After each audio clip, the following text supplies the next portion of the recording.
Congress party को कम से कम 150 seat दिलवानी है। अगर 150 सीटों से कम आई तो बीजेपी फिर से सरकार को, एमएलए को खरीदने की कोशिश करेगी। इसीलिए कांग्रेस पार्टी को अब 150 सीटों से जिताइए और बीजेपी को सबक सिखाइए।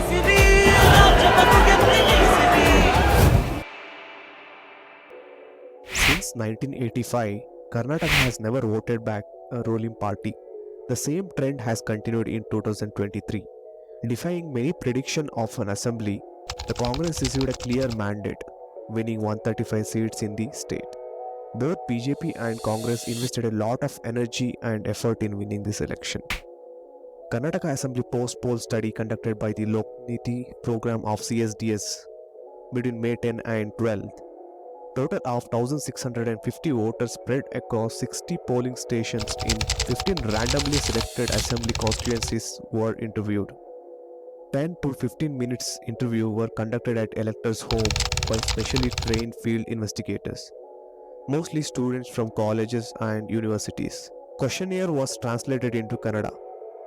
English questionnaire is uploaded to the Lokniti website. I will link the website address in the video description. You can check after this video.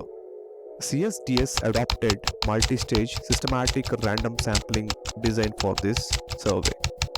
Let me explain the multi-stage sampling before getting into the actual topic. In multi-stage sampling, you divide the population into clusters and select some clusters at the first stage. At each subsequent stage, you further divide those selected clusters into smaller clusters and repeat the process until you get to the last step. At the last step, you only select some members of each cluster for your sample. Let me take an example for better understanding. In the first stage, you make a list of school districts within the state.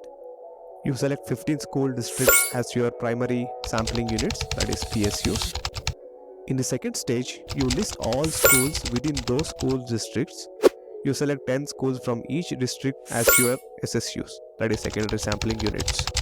In the third stage, you obtain a list of all students within those schools and you select 50 students from every school as your ultimate sampling units or USUs and collect data from those students. In the same manner, the assembly constituencies were randomly selected using the probability proportional to size method. Thereafter, 4 polling stations within each of the sampled assembly constituencies were selected using the SRS method. In each polling station, 40 voters were randomly sampled, of which 25 were interviewed from the electoral roll using the SRS method. Though the sample is relatively small, the total number of voters interviewed represent the social reality of the voters of Karnataka. What the profile of the people who have been surveyed is also extremely important. The man who's led that entire exercise, Sanjay Kumar of Lokniti CSDS, is here with us. Sanjay, just take us through quickly as to why this is a special survey, an important one, and how it's different from another survey done by another organization. I think 3 points. First, even though the sample is small, but it is a representative sample of the voters of Karnataka. If you look at in terms of men, women, rural, urban and other variables, it is a truly representative sample of the Karnataka voters. That makes this survey special. Second, it's a face-to-face interview. These days, lots of people are doing surveys on telephones and I don't know, several other means. But this is a face-to-face interview. Vishnu has already mentioned about that. Third, it's a long questionnaire which has been administered to the people and in a Kannada language. I come across a lot of people who do surveys in other states. Sitting in Delhi, they don't even know how to speak the language of that state. So these 3 things make this survey very, very special. All right. The Lokniti post-poll survey indicates at what point voters made their voting choice. 4 of every 10 respondents, that is 39%, asserted that they had decided who to vote for well before the campaign started. A higher percentage of BJP voters took this stand, that is 47%, when compared to Congress, who stood at 37%, and JDS of 34% supporters. Declaration of candidate and the campaign seemed to influence 3 of every 10 voters, that is around 29%. A higher percentage of Congress and JDS voters said that they had decided who to vote for during this phase. A little over one-fourth of them, that is 28%, said that they had decided at the last minute. One-third of those who voted for Congress, that is 32%, and JDS, 31%, took this stand, while little less than one-fourth of those who voted for BJP, that is 23%, held this position. It is thus clear that the choice of candidates and the nature of campaign influenced the Congress and JDS voters more than they influenced the supporters of BJP. The focus of the local attempted by the Congress and JDS appear to have had a stronger impact. Lokniti CSDS had conducted an earlier poll during the campaign, in which over half the respondents, that is around 56%, had said that the party was the crucial factor while voting. For close to 4 of every 10 respondents, that is 38%, candidate mattered. Important point to be noted here is leader mattered for very few. Congress voters were more likely to say that party mattered more than the candidate, while BJP supporters gave equal importance to both the party and the candidate.